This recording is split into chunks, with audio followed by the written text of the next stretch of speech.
بسم الله الرحمن الرحيم. الحمد لله رب العالمين والعاقبة للمتقين والصلاة والسلام على أشرف الأنبياء والمرسلين نبينا محمد وآله وأصحابه أجمعين. پیارے ساتھیوں اور دوستو، آج ہم روزہ کی فضیلت کے بارے میں چند ایک حدیثیں آپ کے سامنے پیش کریں گے. تو اس کے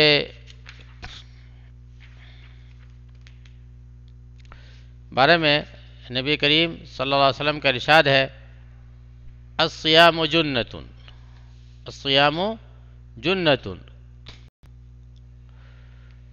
کہ روزہ ڈھال ہے. روزہ ڈھال ہے. ڈھال سے آدمی دشمن کے حملے سے بچتے تھے، اس کو ڈھال بولتے ہیں. تو روزہ جو ہے ڈھال ہے، یعنی گناہوں سے بچنے کا ذریعہ ہے اور جہنم سے بچانے کا ڈھال ہے کہ روزہ دار جہنم سے بچ جائے گا. اس کے بعد ایک حدیث ہے، وعن ابی ہریرہ رضی اللہ عنہ قال قال رسول اللہ صلی اللہ علیہ وسلم من صام رمضان ایمانا واحتسابا غفر له ما تقدم من ذنبه، متفق علیہ.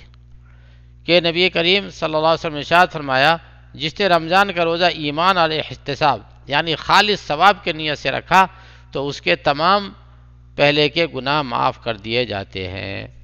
ٹھیک ہے، جس نے ایمان کے ساتھ، یعنی یہ بیٹھتا دل میں بیٹھا کر کے کہ اللہ نے فرض کیا ہے، اللہ کی طرف سے روزہ فرض ہوا ہے اور جو ہے ہمیں اس پہ ایمان رکھنا ہے، اس کے بعد ہم کو اس کا اجر بھی اللہ دیں گے، تو اس کے سارے گناہ پچھلے معاف ہو جاتے ہیں. ٹھیک ہے.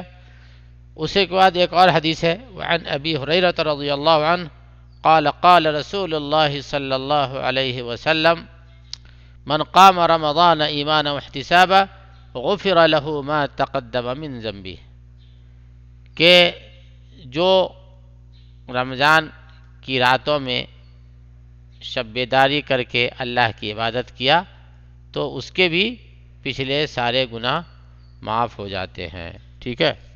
تو اس کو پھر سے ترجمہ سنیں. ابو ہریرہ رضی اللہ عنہ سے مروی ہے کہ انہوں نے کہا کہ رسول اللہ صلی اللہ علیہ وسلم فرمایا، جس نے رمضان کا قیام یعنی نماز تراویح کی ادائیگی ایمان اور احتساب خالص ثواب اور رضا الہی کی نیت کے ساتھ کیا تو اس کے تمام پہلے کے گناہ معاف کر دیے جاتے ہیں. ٹھیک ہے. اس کے بعد کی تیسری حدیث ہے، وعن ابی ہریرہ رضی اللہ عنہ قال قال رسول اللہ صلی اللہ علیہ وسلم کل عمل ابن آدم له الا الصیام فانه لی وانا اجزی به والصیام جنۃ واذا كان يوم صوم احدکم فلا يرفث ولا يصخب فان سابه احد او قاتله فليقل انی امرؤ صائم والذی نفس محمد بیدہ لخلوف فم الصائم اطیب عند اللہ من ریح المسک للصائم فرحتان یفرحهما اذا افطر فرح واذا لقی ربه فرح بصومه، متفق علیہ. یہ حدیث پاک بھی حضرت ابو ہریرہ رضی اللہ عنہ سے ہے. اس کا ترجمہ آپ سنیں. حضرت ابو ہریرہ رضی اللہ عنہ سے مروی ہے کہ انہوں نے کہا کہ فرمایا رسول اللہ صلی اللہ علیہ وسلم نے کہ اللہ عز و جل نے فرمایا ہے کہ ابن آدم یعنی انسان کا ہر عمل اس کے لیے ہے مگر روزہ میرے لیے ہے اور میں اسے اس کا بدلہ دوں گا، اور یہ روزہ ایک بچاؤ اور ڈھال ہے. تو جب تم میں سے کوئی شخص کسی دن روزہ سے ہو تو اسے چاہیے کہ وہ بیوی سے ہم بستری نہ کرے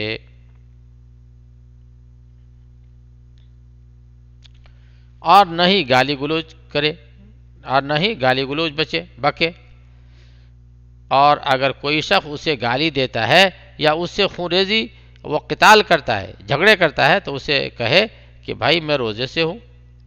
اس ذات کی قسم جس کے ہاتھ میں محمد صلی اللہ علیہ وسلم کی جان ہے، یقیناً روزہ دار کے منہ کی بو اللہ کے نزدیک مشک و کستوری کی مہک اور خوشبو سے کہیں زیادہ بہتر ہے۔ ٹھیک ہے، یقیناً روزے دار کے منہ کی بو اللہ کے نزدیک مشک و کستوری کی مہک اور خوشبو سے کہیں زیادہ بڑھ کر بہتر اور افضل ہے۔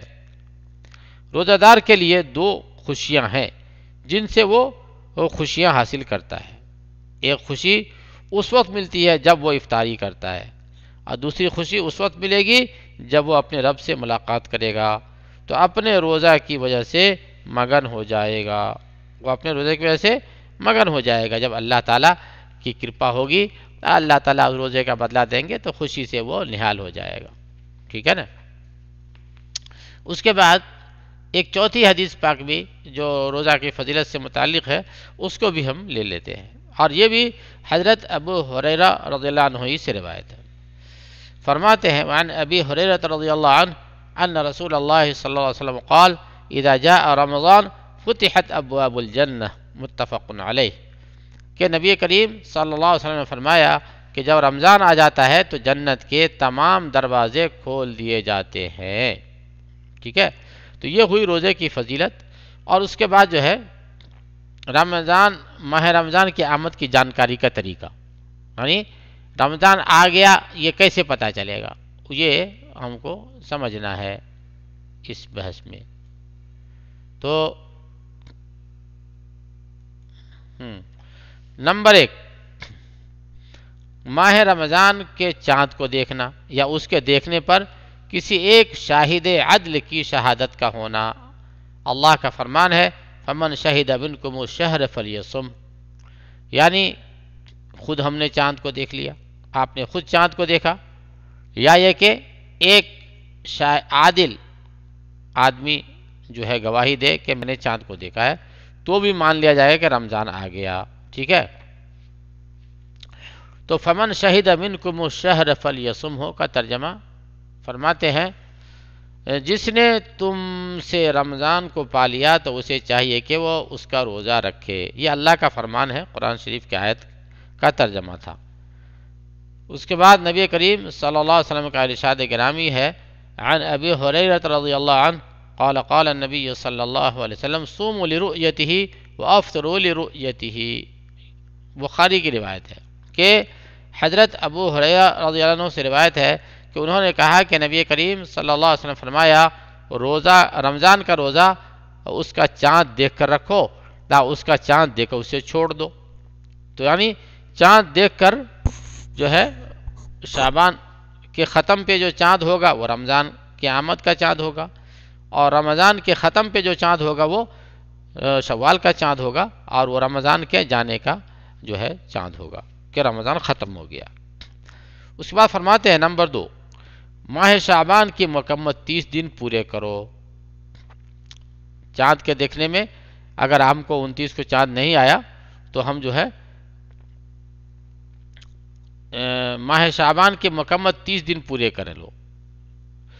اس پر دلیل عبداللہ بن عمر رضی اللہ عنہ کی روایت ہے قال النبی صلی اللہ علیہ وسلم فإن غم علیکم فاقدروا لہ۔ ترجمہ، نبی کریم صلی اللہ علیہ وسلم نے ارشاد فرمایا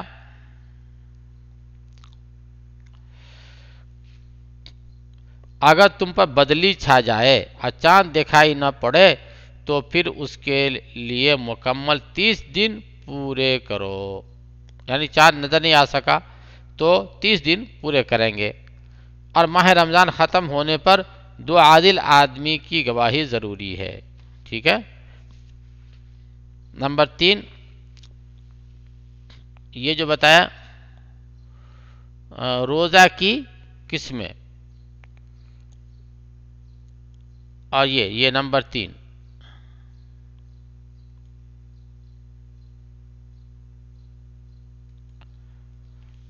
کہ اور ماہ رمضان ختم ہونے پر 2 عادل آدمیوں کی گواہی ضروری ہے۔ 2 آدمی جو کہ عادل ہیں، ان پر بھروسہ ہے، تو وہ گواہی دے دیں کہ ہاں رمضان کا چاند میں نے دیکھا ہے، تو اس کی بات مان لی جائے گی۔ اس کے بعد بات ہے روزہ کی قسمیں۔ روزہ جو ہے کئی پرکار کے ہیں، ٹھیک ہے، اور واجب روزے، ٹھیک ہے.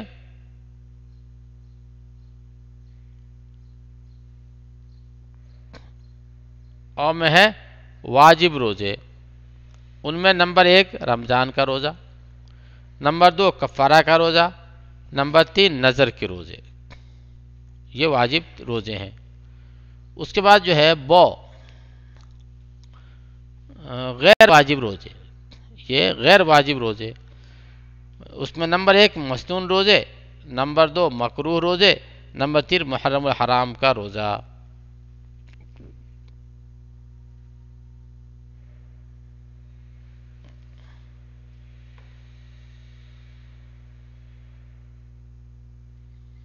ٹھیک ہے نا.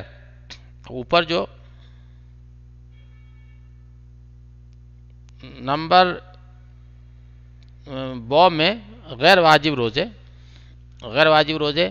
مسنون روزے، اور اس کے بعد کیا ہے مکروہ روزے، اور اس طریقے سے محرم الحرام کے روزے. یہ جو ہے واجب نہیں ہے، یہ سب مسنون روزے ہیں. ٹھیک ہے. اب جو ہے آگے روزے کے ارکان بتاتے ہیں. روزے کے ارکان یہ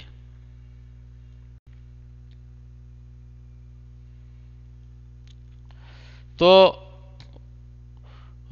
نمبر 1 نیت کرنا، نمبر 2 روزہ توڑ دینے والی چیزوں سے فجر سے لے کر غروب آفتاب تک رک جانا. روزہ توڑنے والی چیزیں جیسے کھانا پینا ہے یا اپنی بیوی سے ہم بستر ہونا ہے، یہ سب چیزوں سے رک جانا. کب تک؟ سورج ڈوبنے تک. کہ سورج ڈوب گیا روزہ ختم. اب روزہ کی شرطیں بتا رہے ہیں. تو روزہ کی شرطیں نمبر 1 اسلام کا ہونا، نمبر 2 بالغ کا ہونا، نمبر 3 عقل والا ہونا، نمبر 4 مقیم ہونا، نمبر 5 پانچویں شرط عورتوں کے لیے خاص ہے، وہ یہ کہ روزہ سے رکنے والی چیزیں نہ پیش آ جائیں، جیسے کہ حیض و نفاس. یعنی یہ 5ویں جو عورتوں سے متعلق، جیسے ان کے ساتھ جو ہے ماہواری کا ایام شروع ہو گئے تو جو ہے روزہ ان کا نہیں ہے. اس کے لیے ان سے پاک ہونا بھی ضروری ہے. جب وہ روزہ رکھیں گی تو دیکھا جائے گا کہ وہ پاک صاف ہے بھی یا نہیں. یعنی ان کو حیض تو نہیں آیا ہوا ہے یا نفاس کی حالت میں تو نہیں ہے. اگر حیض یا نفاس کی حالت میں ہوگی تو روزہ نہیں رکھیں گی. ٹھیک ہے. اس کے بعد جو ہے فرماتے ہیں روزہ کے صحیح ہونے کی شرطیں. روزہ کے صحیح ہونے کی یہ شرطیں بیان فرما رہے ہیں. فرماتے ہیں اسلام کا ہونا، نمبر 2 رات ہی سے اگلے دن کے لیے روزہ کی نیت کرنا. ٹھیک ہے. نمبر 3 عقل کا ہونا، نمبر 4 تمیز کا ہونا، یعنی جو روزہ کے مفطرات روزہ توڑنے والی چیزوں کو سمجھ سکے. یعنی اتنی تمیز ہو کہ کیا ہم کریں گے تو روزہ بچے گا اور کیا کر لیں گے تو روزہ ٹوٹ جائے گا. اتنی اس کو سمجھ ہونی چاہیے. جیسے بچے ہیں ان کو تمیز نہیں ہے تو ان پہ روزہ نہیں ہے. بس وہ کبھی رکھ لیے کبھی نہیں رکھے، مشکل نہیں ہے، کیونکہ انہیں معلوم نہیں ہے کہ کس چیز سے روزہ ٹوٹتا ہے کس سے روزہ بچ جاتا ہے. ٹھیک ہے. نمبر 5 حیض کے خون کا نہ آنا. نمبر 6 نفاس کے خون کا بند ہونا. ٹھیک ہے. تو یہ ہوئی روزے کے صحیح ہونے کی شرط ہے. اب روزہ کی سنت، یہ جو ہے آگے روزہ کی سنت بتا رہے ہیں. تو الف او کو افطاری میں جلدی کرنا. روزہ تو رکھے لیکن ایسا نہیں ہے کہ افطاری کا ٹائم ہو گیا اب تو بھی ہم انتظار کرتے رہیں اور ہم تقویٰ دکھائیں کہ ہم بہت متقی ہیں، ہم 10 منٹ اور نہیں روزہ سے رہیں گے، ہم 10 منٹ بعد افطاری کریں گے. نہیں، جب پکا معلوم ہو گیا کہ سورج ڈوب گیا ہے تو افطاری میں جلدی کرنا ہے. ٹھیک ہے. جیسا کہ نبی کریم صلی اللہ علیہ وسلم کا ارشاد ہے ما زال الناس بخیر ما عجل الفطور، کہ لوگ جب تک افطاری میں جلدی کرتے رہیں گے خیر و برکت میں رہیں گے. ٹھیک ہے. اس کے بعد ہے بو کو کھو کھو کھجور رطب جو ملائم رسدار ہو یا چھہارے یا پانی سے افطاری کرنا. ٹھیک ہے. اگر یہ کھجور جو ہے نرم نرم رطب کھجور یہ عام طور سے درخت میں ہی پکتا ہے. یہ بالکل کھجور جب درخت پہ آتے ہیں تو اس کے چند دنوں ہی تک رطب دستیاب ہوتے ہیں، پھر رطب جو ہے ختم ہو جاتا ہے.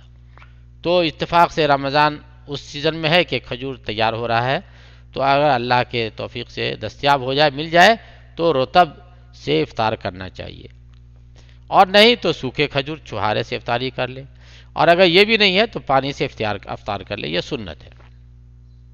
جیسا کہ نبی کریم صلی اللہ علیہ وسلم کا ارشاد ہے کان النبی صلی اللہ علیہ وسلم یفطر قبل ان یصلی علی رطبات فإن لم تكن رطبات فتمرات فإن لم تكن تمرات حس حسبات من الماء حس حسبات من الماء رواہ احمد و ابو داؤد و ترمذی. ترجمہ: نبی کریم صلی اللہ علیہ وسلم نماز عید پڑھنے سے پہلے چند کھجور سے افطاری فرماتے.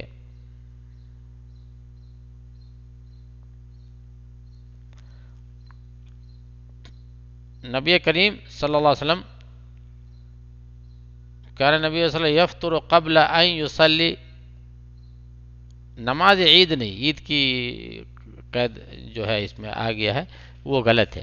یہ عید جو ہے عید کی شرط نہیں ہے، یہ مطلب عام نماز ہے، مطلب اس میں مغرب کی نماز ہوگی. ٹھیک ہے. تو اس کو مغرب کی نماز کر سکتے ہیں.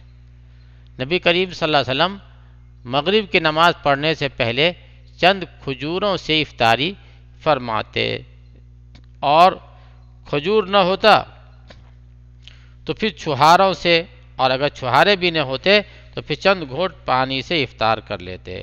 ٹھیک ہے. تو یہاں پہ ترجمہ یاد رکھیے گا، یہاں پہ عید کا جو ترجمہ لگا گیا وہ غلط ہے. نبی کریم صلی اللہ علیہ وسلم نماز پڑھنے سے پہلے، اور چاہیں تو مغرب کی نماز لگا دیں.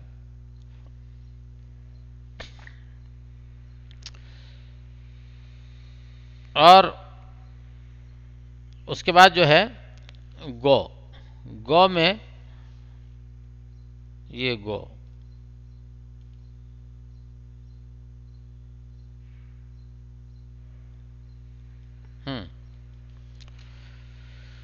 افطاری کا وقت قریب ہونے کے وقت دعائیں کرنا. افطار کا وقت جب قریب ہو تو دعا کرنا بھی سنت میں سے.